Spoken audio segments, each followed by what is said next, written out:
Live from the Slackers Sports Bar Studios, this is In the Building with Mike Taylor and Rudy J.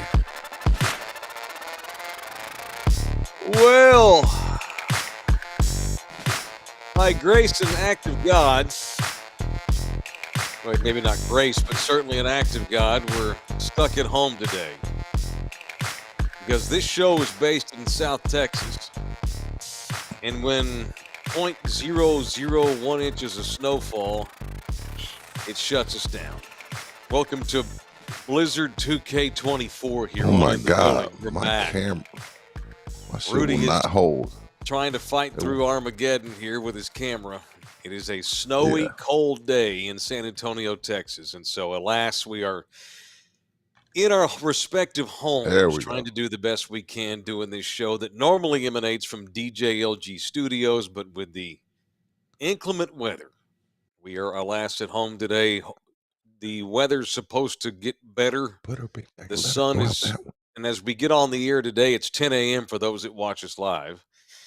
And this thing should start, melting here in a couple of hours. I think we've got sunshine coming here in a little while. Just got to get the temperatures above freezing so we can get some melt going because we got things to do. I don't have time, Rudy, to be stuck at my house, Holmes. No time for that bullshit.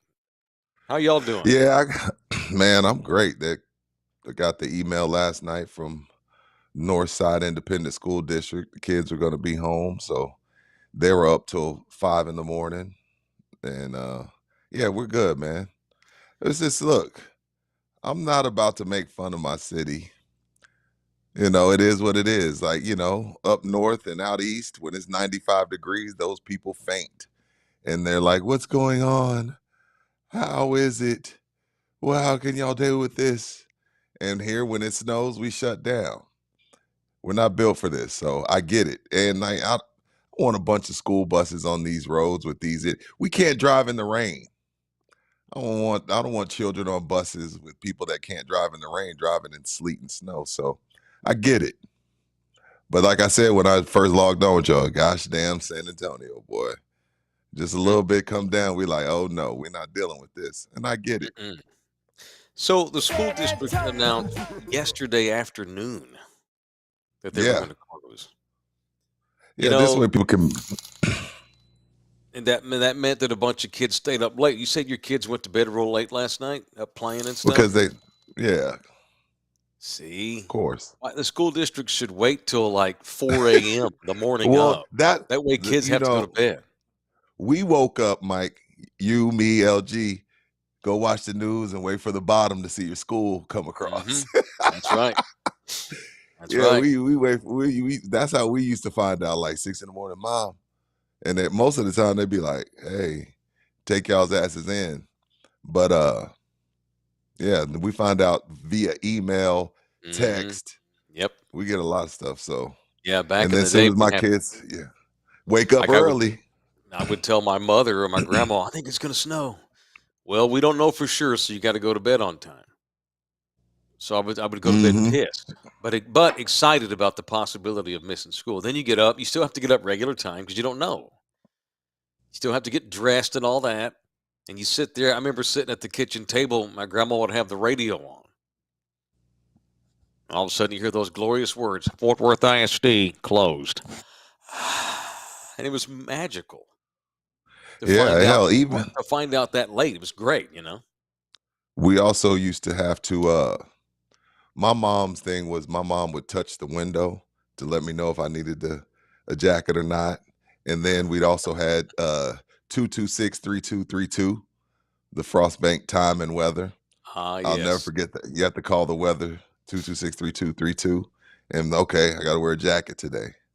Yeah. So, yeah. Love it. Well, Cafe Don Juan is open. He wants you to go get some of them good-ass tortillas. That number still works, by the way, for Frostbank. It still works? Are you serious? Yeah, oh, okay, cool.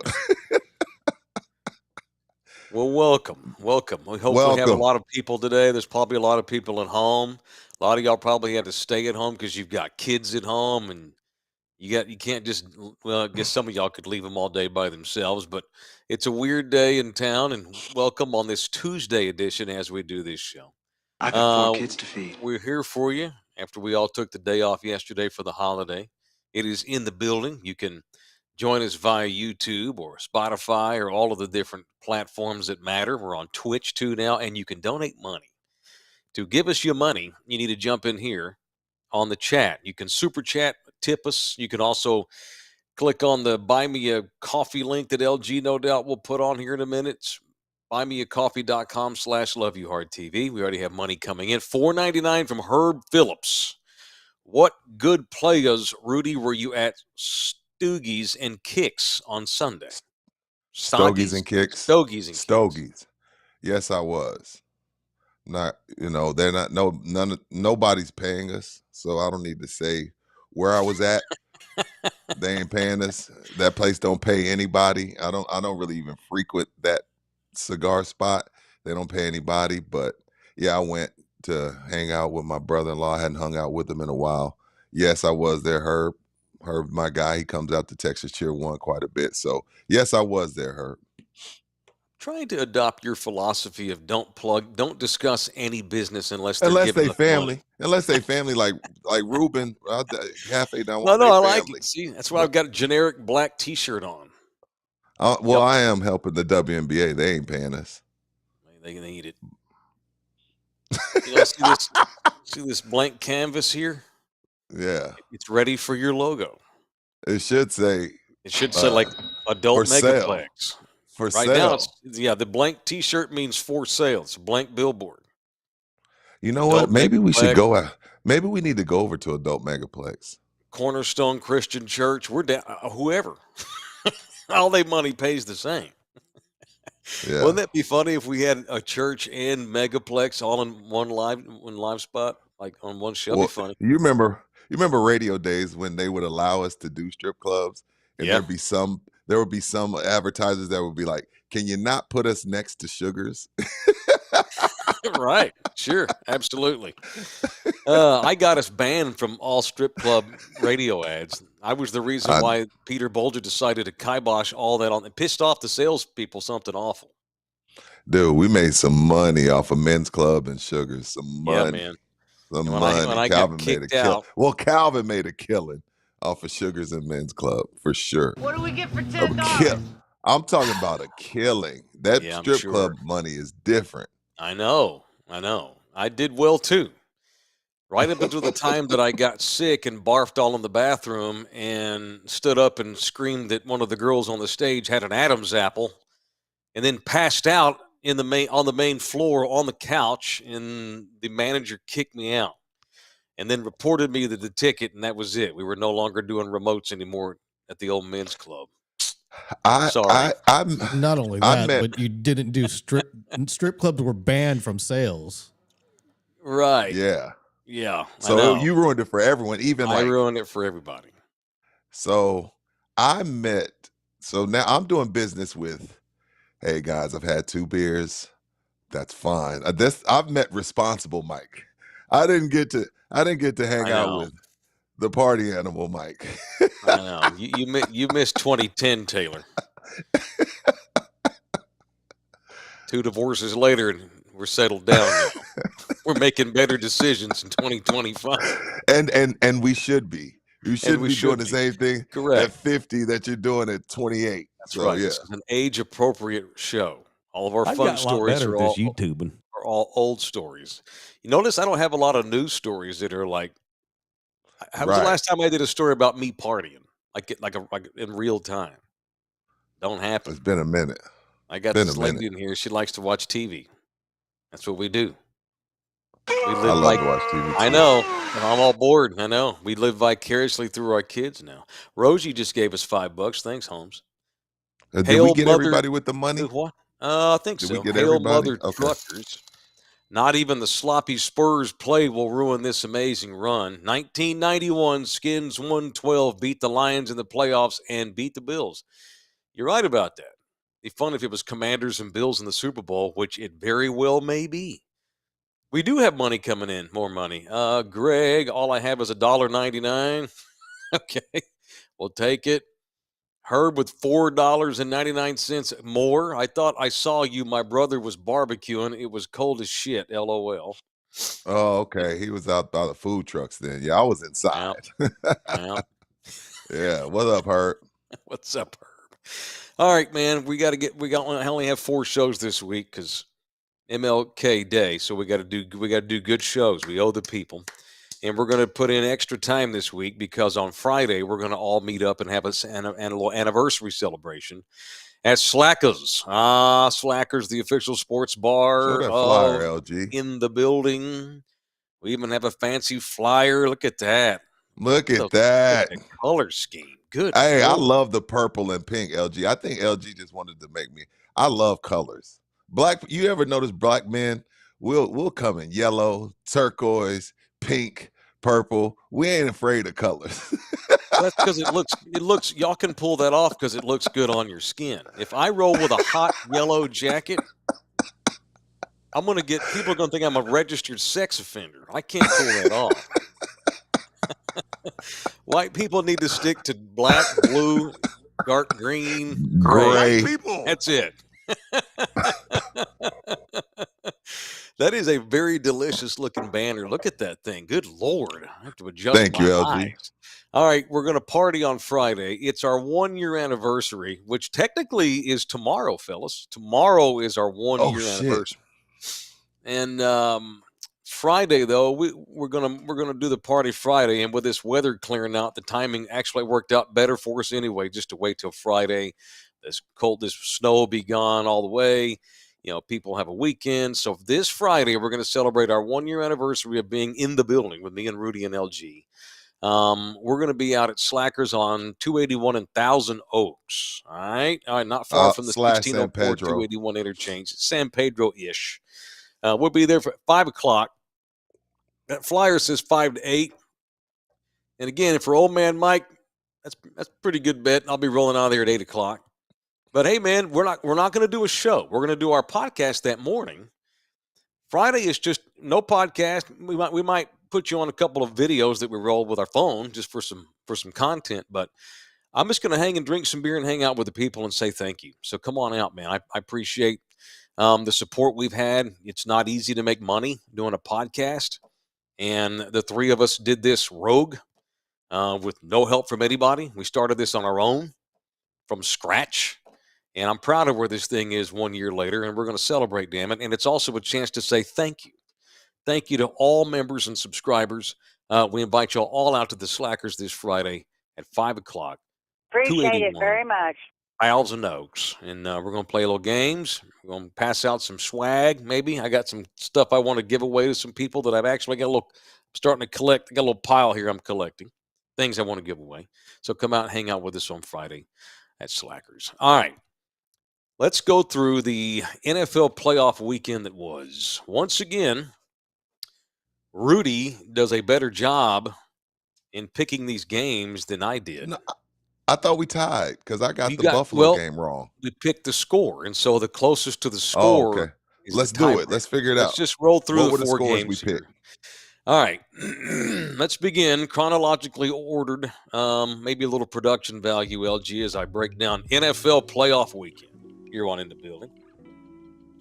You still have the scores that you and I picked? I do, sir. Yep. Okay, cool. In Kansas City, the Houston Texans go in there off of a blowout victory at home over the Chargers and gave the Chiefs a decent fight. Offensive line got destroyed. You thought the Texas Longhorns had a shitty kicker? I introduced you to the Houston Texans. Good Lord. Kicker.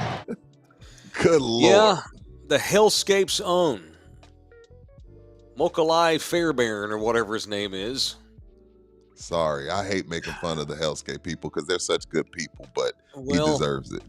Apparently they're not too good kicking in snow and very cold weather.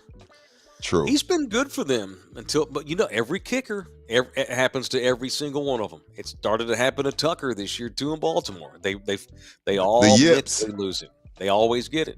The best of the best get it. And they gave the Chiefs hell, but at no point did I think Houston was going to win the game. And there was just too much pressure on C.J. Stroud. C.J. played fine. CJ needs to get better at avoiding the rush.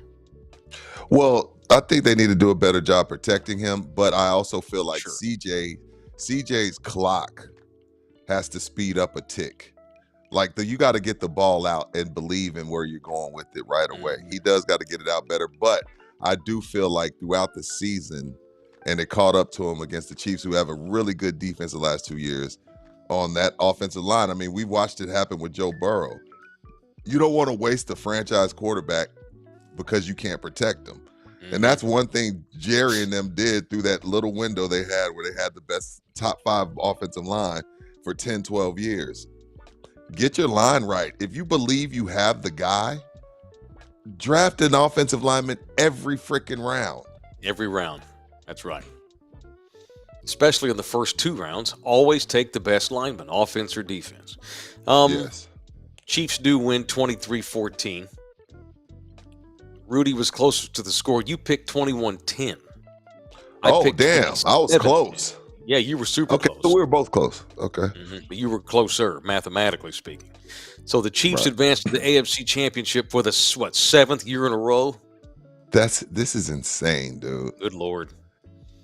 And there's a lot of people. Look, everybody made mistakes. The Texans made a lot of mistakes. But a couple of roughing the passers have the world, and this is what we needed. I want us to hate someone, and I feel like we're finally starting to, because it's hard to hate Patrick Mahomes. He's a good dude. Like, he's just a good dude. Like, you mean to tell me you wouldn't sit on the patio and have beers and smoke cigars with Patrick Mahomes? You absolutely would, because you know he's just a down to earth dude. Yeah, but with some of the suspect calls. With some of the suspect calls, so we're hating him indirectly. It's not his fault. He's so good, they give him the benefit of the doubt. But because he gets these suspect roughing the passer calls for the last 3 years, we're finally starting to hate someone. We hated Brady, not me, but we hated Brady. Now we're finally starting to hate the Chiefs, and hating someone is great for sports. Because those couple of those calls were shitty, but the Texans did a lot on their own to lose that game as well. Sure. It's funny because every time, and I'm tired of the Chiefs too, just because they're there every year, but I love Pat. So it's this weird dichotomy because I fucking hate Taylor Swift and I hate Travis Kelce. It's not their fault. It's not their fault that she gets splashed on camera every 5 seconds. She was up there with Caitlin Clark. You saw that? Yeah, I saw that. It makes me want them to lose. Good. We need that. Sports, you got to have a villain. If you don't have a villain, your sport sucks. Right. And, the refs gave every call to Mahomes until finally it was so egregious, his flop on the side when he run into the sideline and then flopped. And they didn't call it, thank God. I'll defend him. This is what I used to say about Manu all the time. Okay. Hey, man. If they're going to we're here to win the game. Trying to make money. Here to make money, Rudy. Here to make money, like AD tells you. We're here to win. That means you do whatever it is you have to do to win. If they're going to call it, fucking do it. That's not your fault. That's on them. You play to win the game. I've only done radio here and television here in town. We loved it when Manu did it, but then we turned around and called LeBron the flop. I'm like, wait, he learned from Manu and Derek Fisher. What do y'all? How dare you call LeBron the flop when we applauded Ginobili for it? Don't be a hypocrite is all I ask. No, I know. Again, if they're going to keep calling it, why not take the 2 free throws every time? 15 yards in a playoff game is massive. It's especially on a 3rd down or some shit like that. Hell yeah. Of course you flop if they're going to keep. That's on the league. The league needs to crack down on that. Agreed. And then we had a stunner on Saturday night in Detroit, where my Super Bowl pick got run out of the gym as the high-flying Dan Quinn, Cliff Kingsbury, Jaden Daniels-led Commanders annihilate the Lions. It's one thing that they stunned. Elbow drop their ass. 45-21 the final. And it could have been worse. Let me tell you something. That was unbelievable. That was incredible. I knew Both it teams was play going to hard. be. I can't remember our scores, but I want to say I picked a very high scoring game, which it was. You picked 37-34. Detroit. I picked Detroit. I picked 37-14. Detroit. Did not see Look, that. yeah, Detroit had a lot of injuries all year. I'm not going to put it all on Aaron Glenn. They had a lot of injuries, and it finally caught up to him. But I'll say this: I'm here to make sure we give the same energy to some of these quarterbacks. And there's another one we'll talk about that we give number 4. Speaking of Dak Prescott, if Dak Prescott throws that many interceptions in a game to go to the NFC title game, none of the other 3 games matter. All we're talking about is how bad Dak played. What the hell? This is what he does. Oh my God, this guy, you're never going to win with him. Why give him $60 million? Jared Goff got paid too. Jared Goff looked like an MVP all year, a la Dak Prescott. Got in the game that mattered. The team that he's facing punched back, and he folded. So I'm just here to make sure we give Jared Goff and one other quarterback the same energy as these guys on TV like to say. Make sure you got that same energy. I'm sure we're giving the same energy to Jared Goff that we would give to Dakota. So Jared Goff, you suck. You can't win the big game, sir. Even though he's been to a Super Bowl. He has been to a Super Bowl. So, and he's been to an NFC Championship game. Been to 2 NFC Championship games and a Super Bowl. So he does have that above him. But 4 interceptions, well, one of them was a receiver, which I saw you tweeting about this, and Ben Johnson did get hired. What are your thoughts on Ben Johnson after seeing that on Saturday?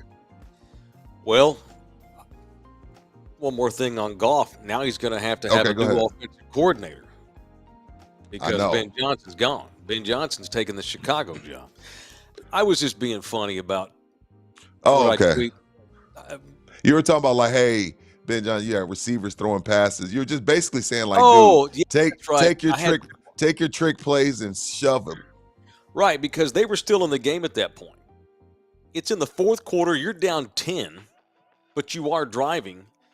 And you decide to let the wide receiver throw a pass, and he throws an interception. And now you're down 17 within 5 minutes. That was bullshit on Ben Johnson's part. And I think I tweeted also, make Ben Johnson walk his white ass back to the 8 Mile or something. Yes, you did. You did. But I'll say this about Goff, though. In defense of Goff, and if I'm Goodell in the league, I'd investigate them. I guarantee. Look, it's a trip to the NFC Championship on the line. I get it. Football comes from that place where you're like, hey, man, you got to get back out there. You don't get these opportunities often. But I'm willing to bet a truck payment Jared Goff was concussed. You can't tell me he wasn't concussed. He was guaranteed concussed, but you know what? They're like, dude, can you see how many fingers am I holding up? 2. Get back out there. Bitch, it was 5. I know, but it's a trip to the NFC Championship game. So I'll give him props for running back out there because I know he wasn't right. That was very hasty of the Lions. They hurried that. Dan Campbell's old school. He's not going to put up a no bullshit concussion. You good? I'm good. And he went running back out there. Right. He just ran out there on his own pretty much. And to piggyback on your point about Ben Johnson, as Glenn points out, Lions were average. They were killing them on the ground. But Ben Johnson, who's coming to my Bears, and I like the hire. I like Johnson. Got too cute. Like, dude, you're averaging 8 yards a carry. Why stop running the ball? Well, because he likes the high flying. He likes the circus act. He likes the theatrics, the fireworks. Like, no, at some point you have to be, and that's on Dan Campbell too. Like, Dan at some point has got to look at Ben and be like, bro, we're doing whatever we want on the ground. I saw Kyle Shanahan do this against the Patriots in the Super Bowl. Like, dude, run the clock out, run the ball. Why are you getting cute? And I felt like Ben Johnson did that too. They were getting whatever they wanted on the ground. Why are you trying to be? Why are you trying to be the run and shoot? But whatever, they're home now. What I'm not going to do is all of a sudden say Ben Johnson sucks. No. I mean, his body of work is great. And I don't know if he's going to be a great head coach, but I sure am happier for Caleb Williams' future today than I was on Friday. I love the hire. I love the Yeah, hire. I think too. Caleb will grow. All right, Saturday, NFL playoff talk presented by Ribaldo Realty Group. We'll get to the Sunday games here in a minute. Thank you to Jay Ribaldo. To see all of Jay's listings, including the one we just posted, you can go to his website at ribaldo.com. If you are in the market to look at homes in 2K25, we've got this beauty right here. It's a $469,000 incredible brick home, 2 stories on Canyon Row. For $469,000, it's got over 2,700 square feet, 3.5 bathrooms, 4 bedrooms. This is idyllic for some big old family like Rudy's. You got a bunch of kids running around your house. This is a great spot, good location, great school district. To see all the other specs, you can go to his website. And to see all of his listings, it's ribaldo.com. You can also call Jay, 210-887-1081, or you hit him up at jribaldo at kw.com. El Harley, 210, just gave us $5. Thank you, El Harley. We need a Cowboy player to date a superstar darling so the Cowboys get the same Kansas City treatment. Morning, gents. No. Kansas City gets the treatment because they're champions. It doesn't come from Romo dated Carrie Underwood. Miles Austin dated Kim Kardashian. Yeah, but Miles, was it Miles Austin? Yeah, he had a Kardashian down here in San Antonio at Alamo Dome. It takes more than the Hollywood lady. You got to win. Mm-hmm. But I feel you. You got to win. I was at the Dome. They had Kim sitting. Kim had a suite in the Alamo Dome by herself. It was not far from where we were sitting doing a show. I remember that. I thought, what the hell are you doing with Miles Austin? And Miles Austin was a good looking dude, and he was a cowboy. I know, but he was that's what it was. He was a cowboy, and then all of a sudden, she also dated Chris Humphries, though. She dated Chris Humphries too. Failed Brooklyn Nets. Chris Humphries. Oh, my bad. She married Chris. That's You're right. My bad. All right, then on Sunday, 2 more big playoff games. And the first game of the day was the NFC game, where the Rams went into Philadelphia.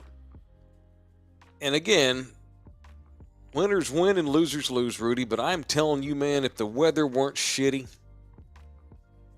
I thought the Rams were, not by a mile, but I thought the Rams were pound for pound better than Philadelphia. But Philly played really well. Big home runs. They hit the 2 big home runs with Saquon and Jalen. I guess Jalen had 1 too. Philadelphia's offense did nothing except 3 long touchdown runs, 2 by Saquon, 1 by Jalen Hurts. And that was the difference, 3 plays, because the Rams couldn't score enough points. Unfortunate. Well, the thing about it is Saquon, in 2 games against the Rams this year, ran for 455 yards. Damn. In 2 games against an NFL team, Saquon Barkley ran for 455 yards. The fumble was huge, but that ball, you got to understand, in that weather, that ball is like a brick. It's like it's slick, it's hard, it's difficult, especially for a team like the Rams. A couple times they couldn't keep their footing. And I thought about Mike watching the Buffalo game and watching the Eagles game. It's like, man, I'm sorry. Call me new school, call me soft. I don't want to watch that. I want to watch high quality football. I get it. It's a home field advantage. So they earn that. But I want to see, especially when we're talking about everything that's on the line, I want to see good, clean football. I don't want to see that. Like, it affected the Rams. And again, that's what it's meant to be. That's why you get home field advantage. But a lot of the Rams' shortcomings had to do with the weather. And they still played really well. And we're the better team. Because it's winning's winning, whatever. And Saquon's awesome. But outside of the 2 tutties, he didn't do much. The Rams came to play. I thought for a while there. Well, when he ran that last one and they went up 28-15, whatever, I was like, okay, this is over. But Rams still made it a game, got the ball back, but no timeouts, not enough time, snow. Sean McVay's a stud, man. Love that dude. He's a stud. He loses his assistants every year because they're good, and he always replaces them. And how the hell Dallas's own Matt Stafford is still playing at a high level at this, has all the miles on that dude's body and as banged up as he is, he's impressive. But at some point, that hellscaper can play. Those the Rams are going to have to figure out who's next because Stafford cannot have much time left. He may not. He said Sunday he's going to take time to figure out whether or not he's done now. He may be done now. He's put in a lot of time. He's got him a championship. What were our scores? I know you had the Rams. Oh, well, let's see. Well, I picked the Rams to win, so I lost. Yeah, I know. You picked 27-17, and the game was 28-22, so you were close. You were 6 points off if you do it mathematically. Yeah, you had a good week, dude. And the other game, the night game. Go ahead. What's up? What's that? No, yeah, what do you think, Mike? Oh, Matt's point. Oh, that's a good point. Jalen Hurts, Jaden Daniels were born, grew up, went to college, got drafted, and still made an NFC champ game before the Cowboys. Yeah, we'll discuss that. Wow. The other game, also in crappy weather on Sunday night in Buffalo. And by the way, to Rudy's point about how while that's traditional and people do get geeked to see that kind of game, there's a reason why Buffalo will never have a Super Bowl, because the NFL even knows we can't have a snow game be a Super Bowl, or I guess we can't have a Super Bowl be in the shitty weather. You know, it's either in a dome or it's in Miami or Arizona, or LA. Well, we've had it in Minnesota, but they have a dome. That's right. Detroit. You see what I'm saying? It was in a dome. Yeah, absolutely. At Jerry World, when we had the Super Bowl here in Texas, we had a winter blast. They had to close the dome. The NFL, that's a shitty look.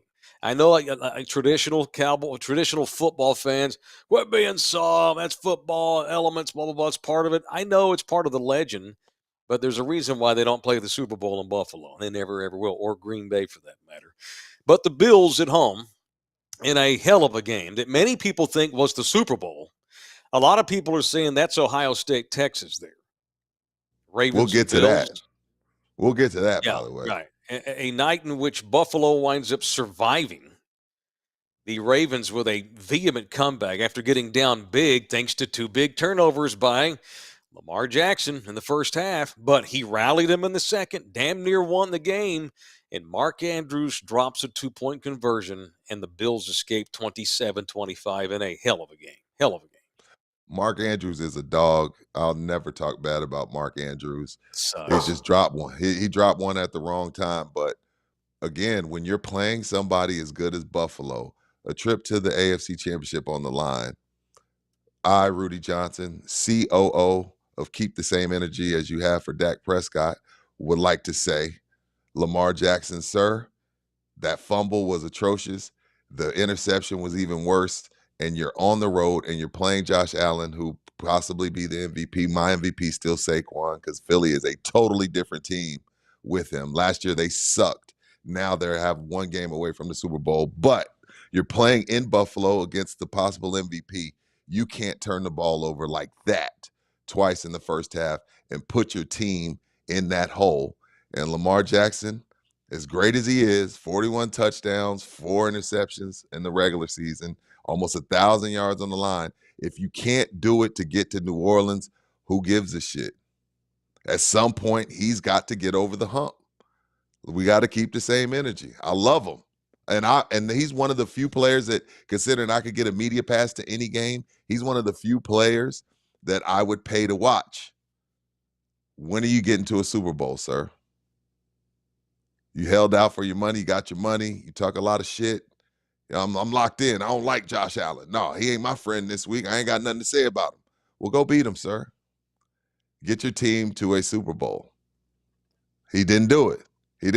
Well, I don't want to hear about the team and the defense. We hold quarterbacks accountable. We're not going to move the goalposts for Lamar Jackson. As much as I love him, those 2 turnovers were huge. Dug his team a hole, and he's got to take some heat today, even though it was 12 degrees. Unfortunate. So that leads us to the conference championship games. Who we got? In Philly, it is the Eagles and the Commanders. NFC East, Mike? Are those 2 teams in the NFC East? Let's see. Let me check my notes. Yeah, make sure. Yes, Rudy, they're both in the NFC East. Yes, sir. Yes, sir. Are they both rivals of our Dallas Cowboys? Are they rivals? Check your notes on that. Google that. Yes, sir. They both are in the Okay. same division and longtime rivals of the Dallas Clickbaits. Indeed, they are. And that leaves the Cowboys as the NFC team with the longest drought without being in a conference championship game. Really? Washington had not been to the NFC title since 1991. Now they're going, and so nobody in the entire NFC has gone this long without at least being in the conference championship game than your Cowboys. This is what I want to say, and this look, kid I know gets them who there in I'm his rookie year. Jaden Daniels, stud. I want to say this, like I know who I'm watching. I know what it is, and I know it's not going to change anything. But to the people that still want to hang on and still buy these products and still spend your gas and your money to drive up to Jerry's World, like a lot of times when you got rookies and they'll ask them, "Hey, you're playing Washington. Do you understand this rivalry?" And they're like, "Yeah, blah blah blah." And Mike McCarthy would show them old school games of Philly. Mike McCarthy would show them old school games against the Commanders, trying to get them to understand the rivalry and what this means.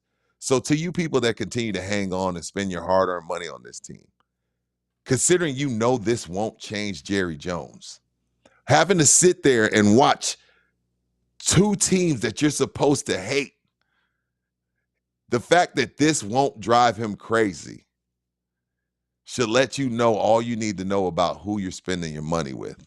It's not going to change anything, and it should, is my point. And the fact that it won't should drive you to be like, you know what? Yeah, I'm going to watch him because it brings back memories of me and my dad, me and my grandfather. I'm going to watch him, but I'm not spending $1 on this shit. Because why should the rookie give a shit about Philly or the Commanders and the Giants if Jerry don't?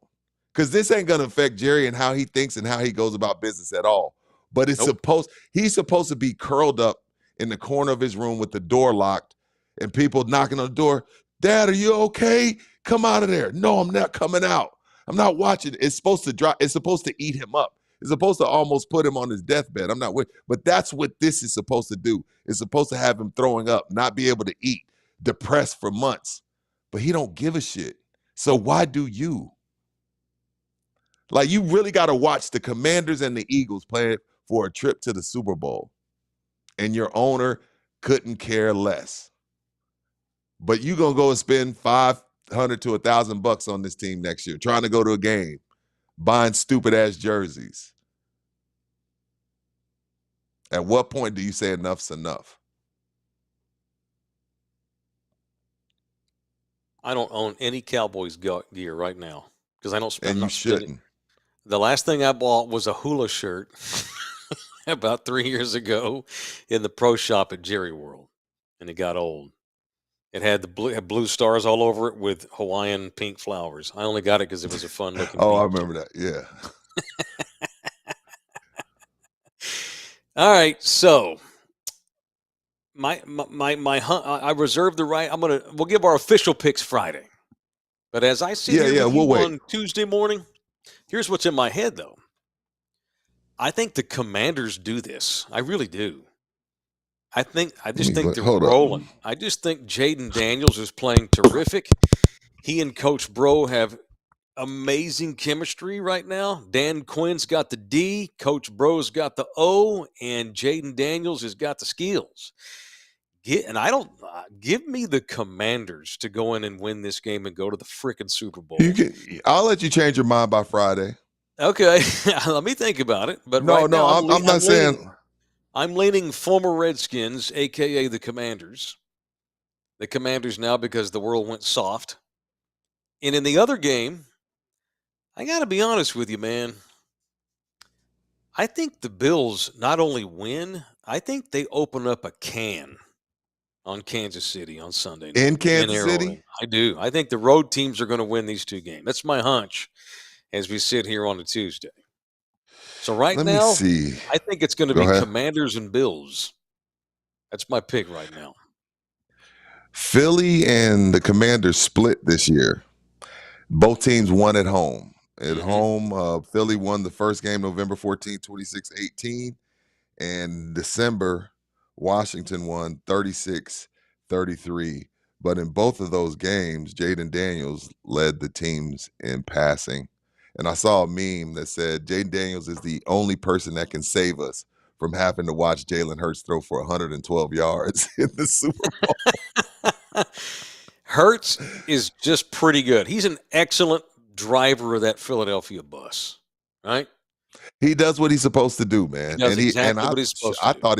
I thought he broke his knee, but I got to stick with my Super Bowl pick. I have Philly and Kansas City, so Yeah. I'm gonna stick with it. But Buffalo's scary. Buffalo's scary, but I've seen Patrick Mahomes take Josh Allen's heart out with 13 seconds left in the game. So, hey, Josh got to do it. I know. Josh got to do it. Mahomes at home.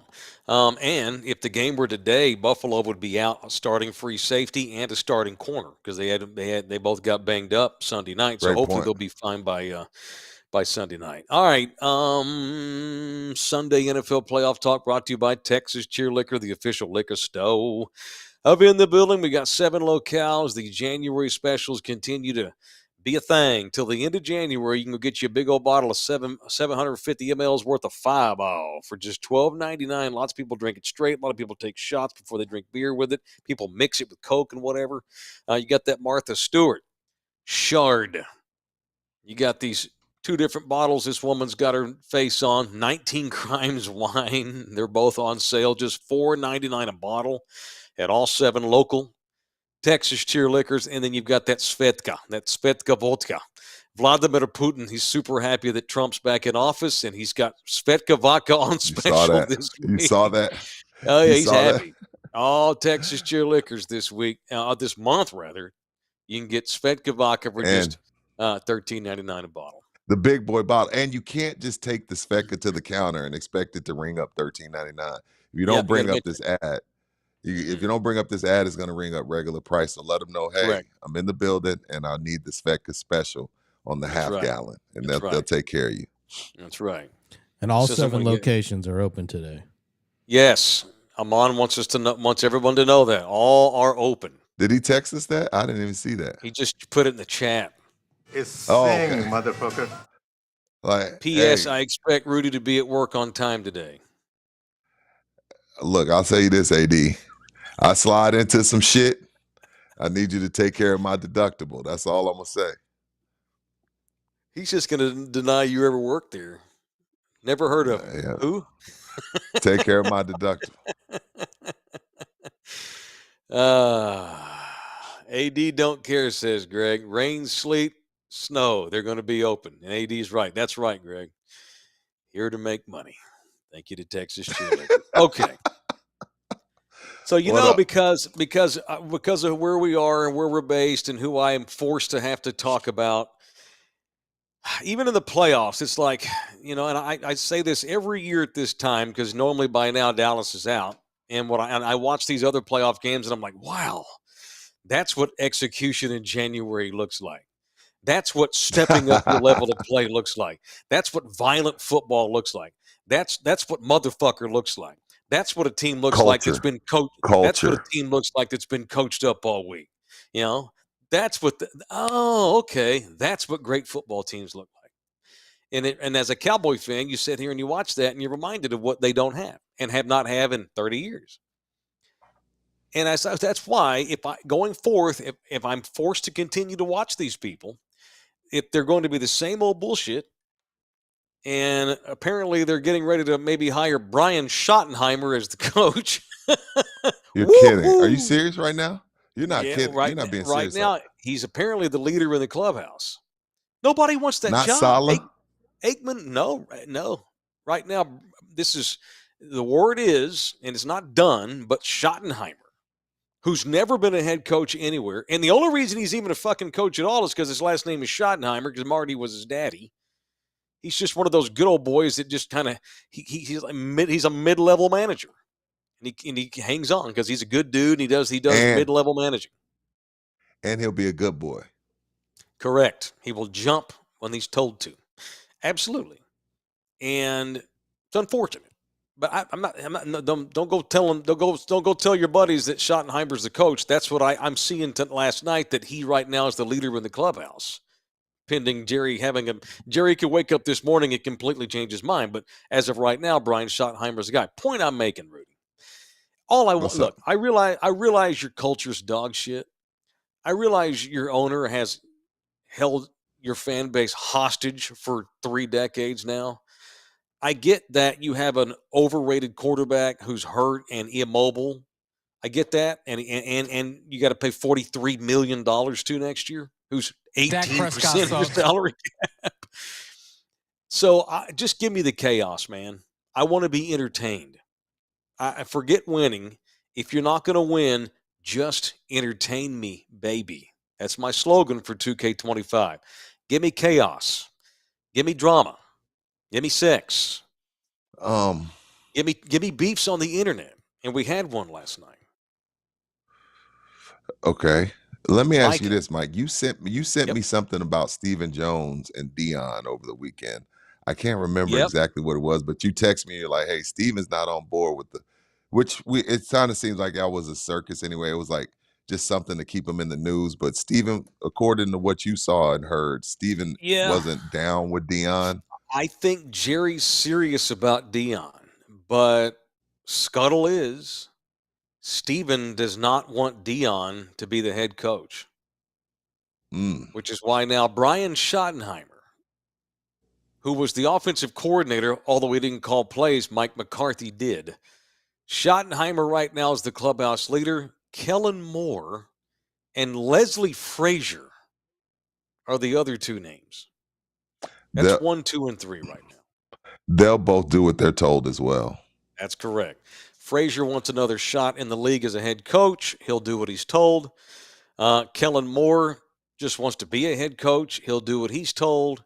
And Schottenheimer has always done what he's told.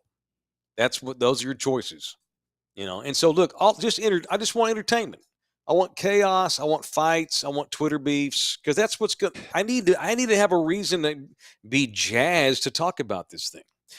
So Dez Bryant yesterday, and look, I'm not saying Dez is some football expert, and Dez tweets a lot of stuff that I don't agree with, but I loved what he told Micah Parsons' ass off yesterday. Well, I remember Dez's initial tweet was either, I want to say Saturday or Sunday, when he was like, look, I'm going to love the Cowboys, but the culture has to shift. And Micah responded, because I retweeted that first part of the back and forth. Micah responded like, hey, man, you had the chance to do it. Why didn't you do it? What was the update? That was the last I saw.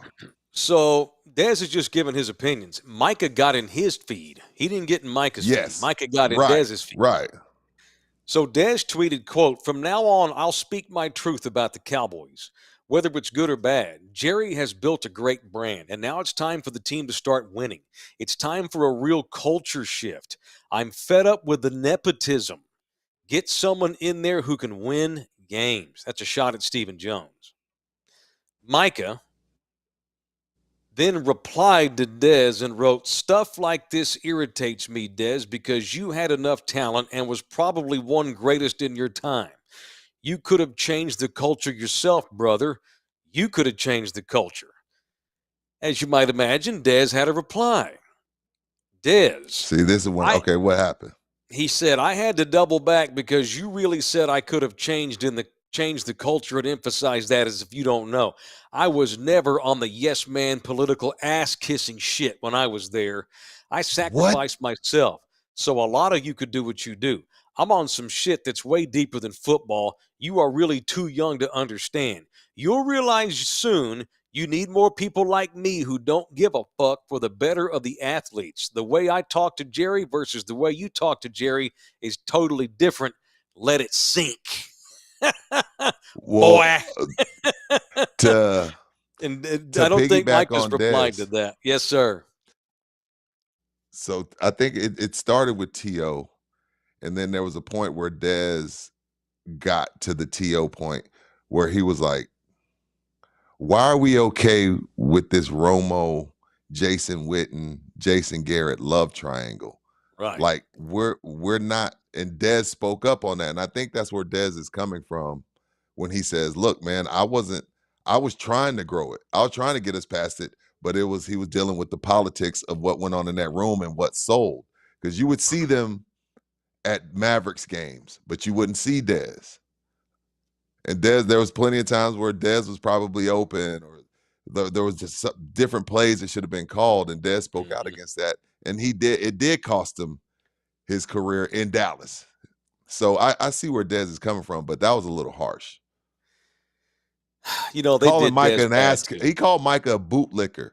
He did indirectly, which is disrespectful. Because I don't know how Micah talks to. We don't know how Micah talks to Jerry. Maybe Dez has information we don't. What I do know is that Micah says a lot of bullshit, and so I'm Team Dez on this. And they did Dez bad. That 911, we never should have heard that 911 call when his mama called the police on him. Oh yeah. Remember that whole, because he attacked her? He ripped my bra off. I'm tired of this. Remember that? Made Dez look horrible. It was the Cowboys who made sure the media knew that happened. You know, there was a time when there was a little kid that got left in a car, apparently. A car that was parked in the driveway of Dez's home in DeSoto, up in the Metro 6. Wasn't Dez's kid, wasn't his car. Somebody was visiting him. And somebody, oh my God, my baby's in the car. And so the fire department got called, had to stick a jack or something down the window to open the window to get the kid out without busting the window. Why did we know that happened? Because the Cowboys floated it during Dez's holdout. That's why. They treated him like dog shit. The Cowboys were they were floating all this bullshit to Ian Rappaport, the NFL reporter, and Ian was just reporting what he was being told. His sources to drive down Cowboys his number. Correct. To drive make down Dez his look number. bad. That's correct. And then they wind up releasing Dez 2 years later. They did that. They did like I'm not like Dez was a great player. They didn't do any winning with Dez. Although Dez did all he could. Dez caught that damn football in Green Bay. God dang it. I'll argue that to the end of my life. That guy busted his ass for them. He was a dog. He was an asshole, but he was a dog. Yeah, but he didn't go on Twitter, and he just wasn't petty the way Micah Parsons is. Dez was a dog. And I'm Team Dez on this. And I'm just, dude, and although because Micah's involved, if Dez is going back and forth with Dak, okay, maybe I weigh Dak's opinion too. If Dez is going back and forth with Tank Lawrence, but see, do we ever talk about Tank Lawrence getting into Twitter beefs? No, because he's a grown-ass man. That's why. But it's Micah fucking Parsons. I'm so beyond tired of him. He's a hedonist idiot. He's a young dude who has never been a part of any winning. Penn State sucked when he was there. The Cowboys have sucked since he walked in the door. I don't give a shit how many regular season games they win. He is absolutely wrapped up in a wash in that shitty culture. He don't care about their culture. Micah Parsons wants that next massive contract they're going to give him. Micah is going to kiss Jerry's ass like never before because he wants to get paid. And I get that, but don't get into Twitter beefs with dudes older than you that know better than you. I'm just beyond tired of Micah, Rudy, and he adds to the unlikability factor of the Cowboys. He makes it worse. And when I'm on Twitter or X or whatever, and I tweet something, and hey, Twitter world, it clearly struck a nerve because Micah has a C on his jersey. And if you talk about the culture of a team and the culture's bad, it's a direct reflection of your captains and your head coach. So what Micah pretty much did was he put the shoe on, realized it fit, and he didn't like it. Like, he took it at a personal. Like, sure. Well, if you're talking about the culture of my team, then you're pretty much talking about me. Yeah, I guess he was, Micah. And that's why that shoe fit, and that's why you felt some type of way about it and felt the need to respond to him. Sure. So the last shot only proves Dez's point about the shitty culture they had. Right. Thank you. Your culture is proving yourself on a pod and X. Right. When your culture should be proving yourself on the field. No. Does Nick Bosa get into Twitter beefs? No. Does TJ Watt get into beefs? No. Does, I don't know, anybody, Ed Oliver, Von Miller, any of these badass pass rushers on these good teams that have good culture, they don't get messed up in this kind of bullshit. Cowboy players do. What you do, Micah, you screenshot it, you blow it up, and you put it on your wall. And you go and you try and prove and you shut Dez up, and then you resend that to Dez once you get over the hump. Going back and forth with on X off the field does nothing. Use it as fuel. And then look, I'm not saying, look, I'm fully aware that everybody don't want to be Kobe, Tom Brady, or whatever. But Micah has said, I want to be Reggie White. I want to be Lawrence Taylor. You know what I mean? He says he's wanted to be these guys. Well, those guys proved it on the battlefield, not with their fingers. So that's the only reason why I'm even bringing up, like, hey, use it as fuel, because he said he wants to be one of those people. Mm-hmm. Most people wouldn't even recognize Aaron Donald if he walked in a room. No. Who happens to be the greatest pass rusher of our generation. He's our greatest defensive tackle I've ever seen. I'm not saying that you can't have any footprint online or can't even have a podcast. Like Draymond Green has a podcast. He's a 4-time champion. But he says things that matter. He doesn't get it's frustrating because Micah Parsons is making a fool of himself basically on a monthly basis every month. He's his own punchline and he doesn't even know it. Well, and here's the other thing. Blow up the Dez tweet. Use it as fuel. Or I don't know, maybe who gives a shit with an old former Cowboy washed up guy thinks? Who gives a shit? I like the Unk reference. Good job. Why even let Dez in your head? Dez ain't played in 7 years. He's just an old player who also didn't do any winning. But no, because Micah's sitting there on his phone all day. You can't handle it because you're on the phone all day and you don't have the mental strength to not even give a damn. It's insane. But I'm entertained by it. I love it. We're talking about it. I know. I'm here for the beef. I'm here for the drama. I'm here for the chaos. They're the Kardashians of pro football. Let the Buffaloes and the Chiefs and the Commanders and people like that care about winning, let them do all the winning. We still get to be the most valuable franchise in the world because we got the greatest reality show in sports. All right, let's do some punching presented by the Law Office of Orlando Kell. Do you have any punches today, sir? You can go first. Want me to go first? All right, I'm going to punch myself. What happened? Okay, last night, I wanted to make myself a cup of tea. Okay. And so I drink. I've cut down on my coffee drinking, by the way. I try to keep my coffee drinking at just the mornings and the middays. Lately, when I feel that 4 o'clock caffeine call, I've been trying to drink more tea, a little healthier. Good job. And so last night, I went in there. I had a coffee mug, about the size of this one here. This is my UCLA Bruins Troy Aikman coffee mug that Nina got me when she was at UCLA a couple of years ago. So I had a mug a little bit smaller than this one. And the way I normally do it is I don't boil water on the stove. I'm too lazy, so I just nuke it in the microwave and then throw the tea bag in there after that. So last night, I put my mug in the microwave, set it. I always set it for 1 minute, 20 seconds. And so it's in there, and it's ready. Bing, microwave goes off. And I walk over, Rudy, and I grab the microwave handle, and I pull it open. And as soon as I pull it open, the cup, I hear a loud gunshot. Boom! And I even felt a little chip of glass hit me on the arm. Are you serious? Right on the face. Yeah. Boom! The mug blew up. Except Why? It was weird. It was weird how it did it. So, see this cup here I'm holding up? It didn't implode like a building. A big hole in the side shot out and blew up all inside the microwave. But when I opened the door, some of the shards hit me. Bro, you got lucky. I know. You got lucky. It blew it was like a bullet. It was. Did you have a spoon in there? So we're like, what the hell happened? I'm like, I don't know. Nina's like, did you put it in there too long? Nah, I always boil my water for 120. I don't know what the hell happened. You'll shoot your eye out, kid. I'm like scared to touch the mug. And I get to walk. Nina walks over and she's like, it looks like it's got a big hole in the side. So the mug I used was black and white, right?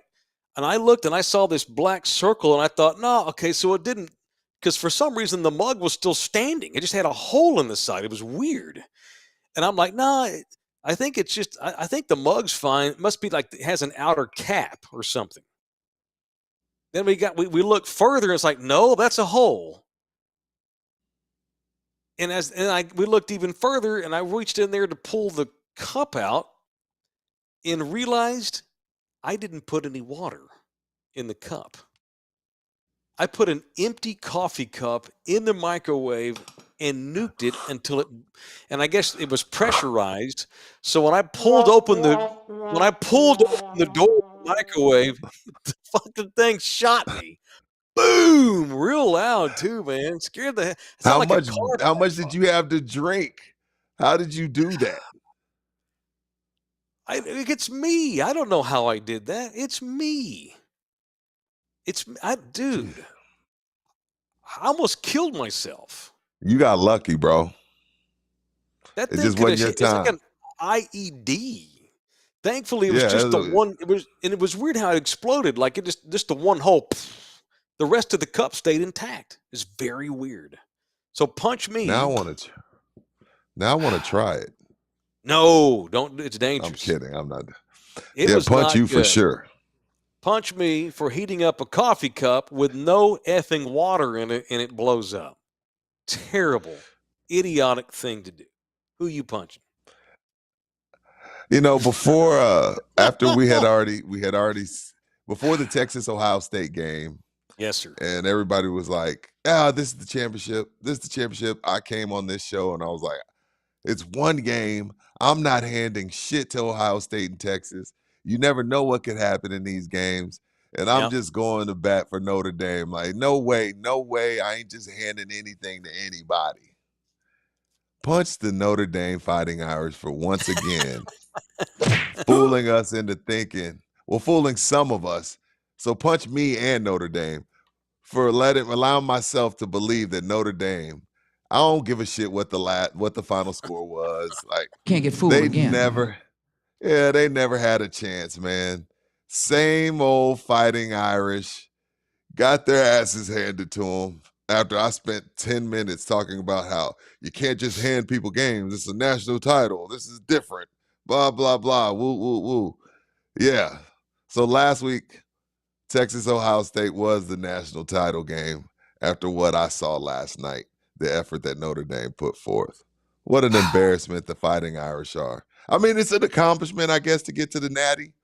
I don't want to take that from them, but it seems like every time they get to this point, there's just like a difference in the level of football when they play against when they play against the Ohio States or against the Alabamas. They just they give you that SMU Boise State vibe. Like, how did y'all get? Like, you look around like, how did y'all get here? What?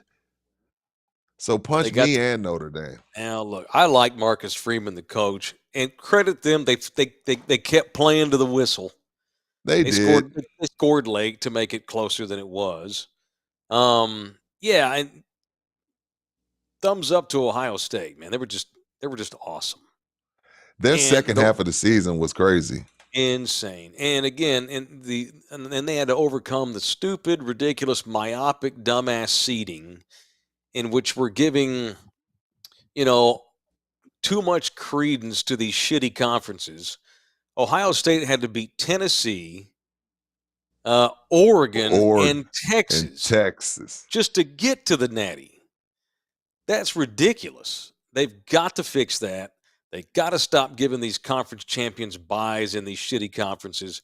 They got to give the top 4 teams by ranking the bye, regardless of the conference they play in. If you truly think Boise's one of the 4 best teams, give them a bye. We all know that they were not. So Ohio State had to go through a ridiculous march.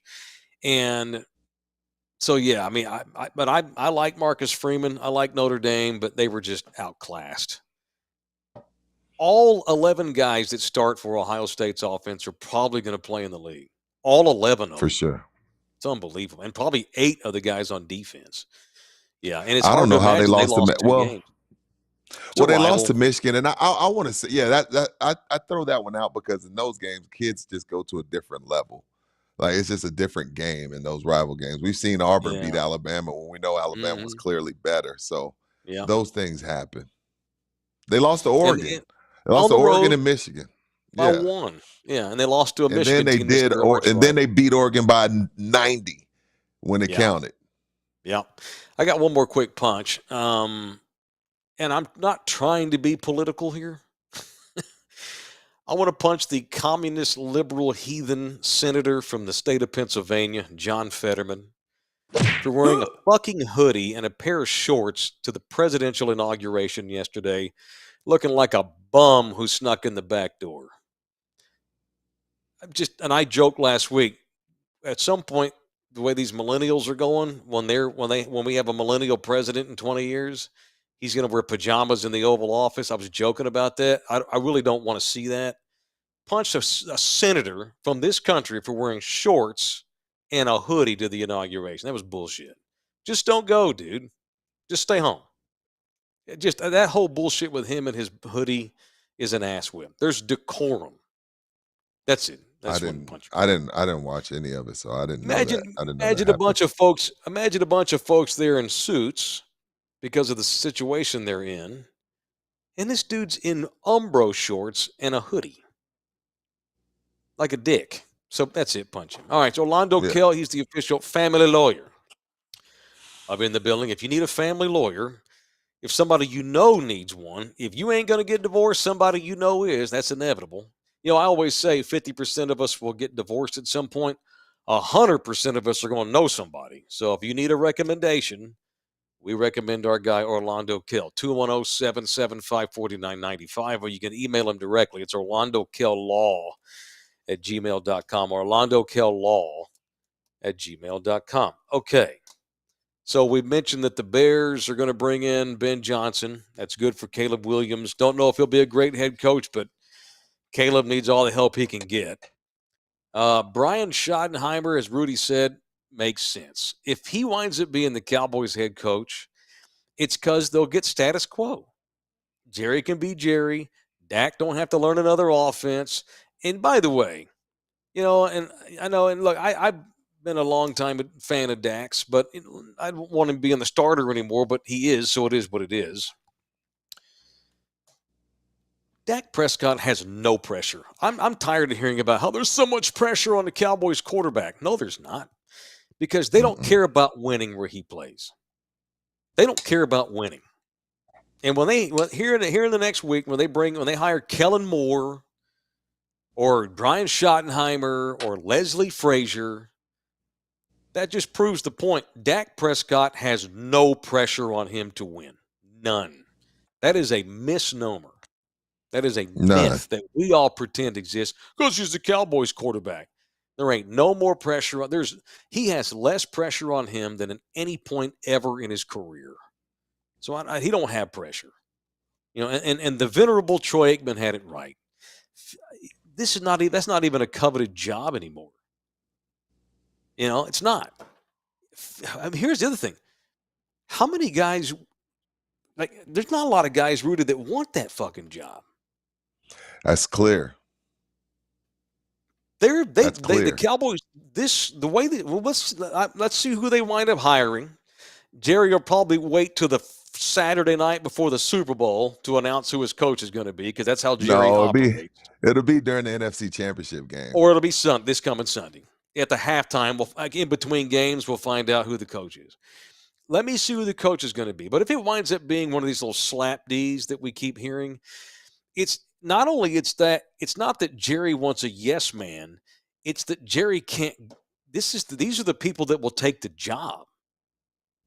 Belichick may not. Why would Bill Belichick at 7-3 want anything to do with that? And the whole thing, because it's Dallas, and and Parcells said, well, they asked Parcells the same thing 25 years ago. Why are you taking this job? Because it's Dallas. I don't even think that doesn't mean as much anymore. I don't think Parcells would take the job now. It's going to be some young dude who just wants to get a shot, or an old wash up. No offense, but that was Mike McCarthy. McCarthy just wanted a second chance after the Green Bay thing fell apart. And Dallas was the team that was going to give him a second chance. They are not going to go out. The Cowboys never – how often have they ever – like every time the Cowboys need a head coach, oh, well, here are the obvious contenders. Ben Johnson, or the offensive coordinator with the Bills, or the offensive coordinator with the Steelers. The obvious guys, they never even consider the obvious guys. Like the other teams do. Dallas doesn't, because you have to fit the culture. The Bears even tried to tell the Pittsburgh, hey, we'll give y'all some picks. Y'all want to talk about Tomlin? I mean, the Steelers hurry up and shut it down, but that's what you're supposed to do. And the one thing that and the one reason why I don't think Dion is, and it depends on, maybe Jerry wanted him, Steven said no, blah, blah, whether that's true or not. Jerry is still going to have to pay the $10 million buyout to Colorado. We all know how cheap Jerry is when it comes to coaches. Right. It's just, they are now, remember, in the last 5-6 years of Al Davis's life, he could barely function. Remember that? How shitty the Raiders were the last 5, 6, 7 years with Al Davis. That's where this thing's headed. That's where That's where this is headed. Yeah. How many in those later days, the last 10 years of Al Davis's reign over the Raiders in Oakland?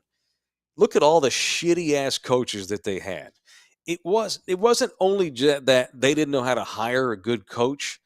Al didn't want a good coach. No. Because Al ran that team. That's where the Cowboys are. They're going to go bring in some dude. That organization. They just Jerry. It's just I'm out of words. I mean, gosh, we've been doing this how many years now? They're the Raiders. They're the Oakland Raiders, and so I'm going to have to watch them. I need entertainment. I need knuckleheads. I need fights in the room. I need Micah having Twitter beefs. I need, players getting caught with a jelly donut in their Foot Locker in training camp. Whatever. I need drama. Yeah. I need drama because they're a joke. They're a joke. For sure. Absolutely. Yeah. Absolutely. And I got one late punch. Yes, sir. Punch the Spurs for losing their last 3 games by a combined 63 points. They've lost their last 3 games by a combined 63 points.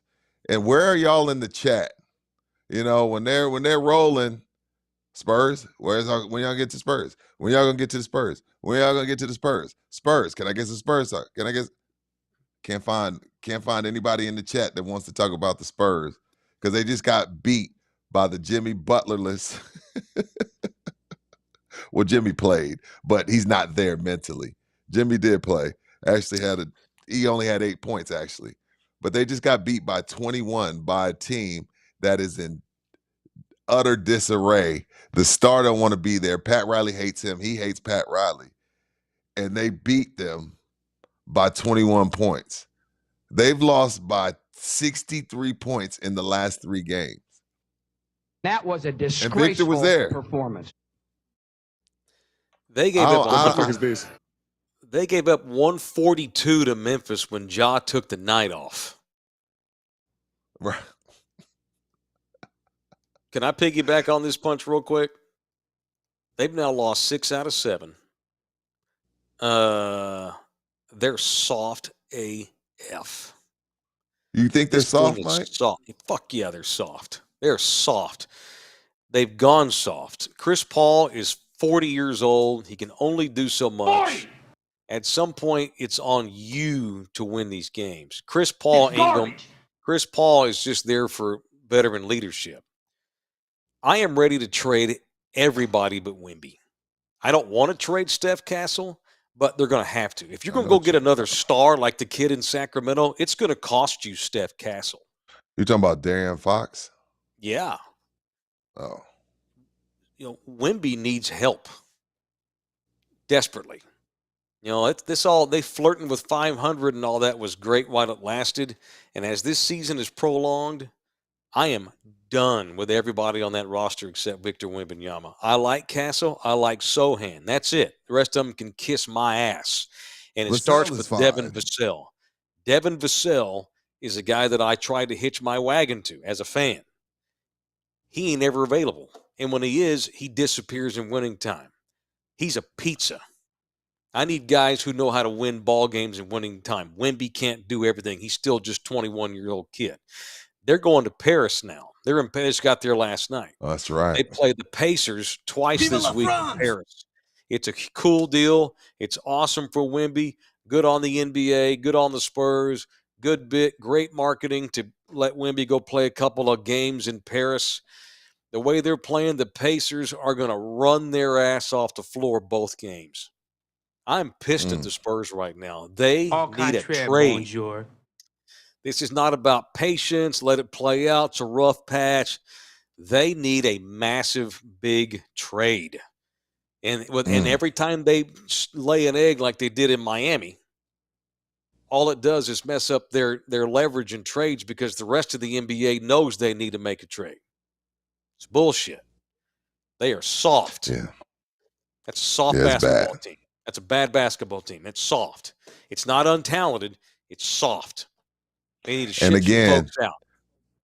Before y'all get mad at us, they did say that this is it's time to win. Okay, we're not rushing them. I'm just going off. I'm using their words. Chris Paul, I don't remember after which game it was, but Chris Paul came to the podium and said, look, at some point we got to stop saying this is a young team. Wemby came to the podium, pissed off. Nah, man, we got to win. So if that's the standard that y'all want to hold yourselves to, then that's the standard that I'm going to hold them to. Like when Tiger Woods said, the only thing that matters is majors. Okay, well, you haven't passed Jack. Rudy, how dare you? Blah, blah, blah. I'm going off what Tiger said, sir. So don't get mad at us for criticizing the Spurs for holding them to the standard that they set for themselves. And losing by 63 points over the last 3 games and losing 6 out of 7 is unacceptable for a team that has said they want to win. Mm-hmm. Simple as that. Yeah, and you can't win majors if you ain't making the cut. And their asses ain't even getting to Saturday right now. It's bullshit. Right. And it's not talent. They got a soft team. They need to shake some shit up. They need to send somebody's ass out. Harrison Barnes, okay, yay. Nice little veteran. There's a reason why he's played on 7 teams. You know, Chris Paul was brought in for leadership. That's great. But Chris is 40 years old. There's only so much the 5'9", 40-year-old point guard can do. You know, they got a weird rotation where if Sohan's healthy, that means Castle don't play that night. What kind of bullshit is that? They're not even the same position. I don't like their rotation. When Wemby's off the floor, they give up. Their plus minus when he's not on the floor is like minus 1 million. Oh my God. When Wemby goes to the bench, it's like they're like, what do we do? And I get a part of that is like, hey, okay, we put so much emphasis on getting him the ball that is a little bit of but still it's unacceptable. I'm sitting around here worried about Atlanta, like, hey, I need Atlanta to suck. And they're 3 games better than the Spurs. I know. How ironic. Spurs going to end up with a better pick on their own than the one they get from Atlanta. There ain't no mamba on that team. There ain't even a fucking rat snake. There ain't even a garden snake on that team. They need some ballers. They need some dogs. All right, couple of quick housekeeping items. Alamo Card Show's coming up soon. It's a chance for you to go meet Vince Young, former Longhorn great. The last time Texas won the Natty, that man right there was the reason. Vince is going to be in town on Sunday the 2nd. On Sunday and Saturday that weekend, the 1st and 2nd of February, is the Alamo Card Show at 24/7 Church in San Antonio, Texas. And on the Sunday, Vince is going to be doing an autograph appearance, signing pictures and posters and such for 2 hours from 2 to 4. Free to get in. It's a 2-day, all weekend long card memorabilia show. Good times. And there's that. And, of course, I got barbecue. I'm going to slowly ramping up my barbecue promotion. It's not till the 7th of May or 17th of May, but February is going to be here before you know it. And I need barbecue teams. We got like 7 teams now. That's good. I want to get to 30. Do you want to enter your barbecue team in our cook-off this year? All right, for everybody that signs up, I will personally deliver you a bunch of rub, the official rub of the barbecue. And you don't have to use this rub, by the way, in the cook-off, but I'm going to give you some freebies because they're the official. The official rub of the 2025 barbecue cook-off is 2 gringos, chupacabra. I got Rib Noxious here for ribs. Okay. I've got the fajita with the green label for fajitas. And I've got the chupacabra for the wings. Got wing wub, as they call it with the W. So I need teams. Hit me up. I'll send you the link. I'll tweet out a sign. I put it on my social. It's got a little QR code on it. I need teams for the barbecue this year. All right, I think we got it all in. Cowboys' ridiculous coaching search, playoff games, Ohio State, Spurs are a bunch of pussies. We hit on a lot today. That's what happens when you take Monday off. All right, man. If you got to get out today, y'all be safe, y'all. Our city does not do a great job in icing them or de-icing them roads because we're not used to it. And y'all ain't used to driving. I ain't going nowhere today. I ain't got no. I don't plan to put shoes on till tomorrow at least. No shoes for me. I'll probably walk to the gym. That's about it. I'm gonna walk and do burpees in my kitchen. Yeah. Fuck a burpee. Burpees are the devil. I've been doing. That's what I do. You. I know. They suck so bad. That's some jailhouse shit. I know. Yeah, you're right. It's a cold day. I have to do some jailhouse working out.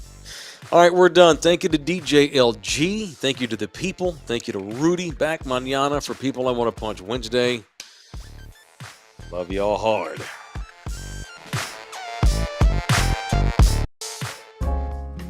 This program was made possible by contributions from viewers and listeners like you. Thank you.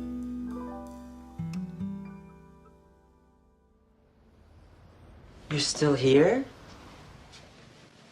It's over. Go home.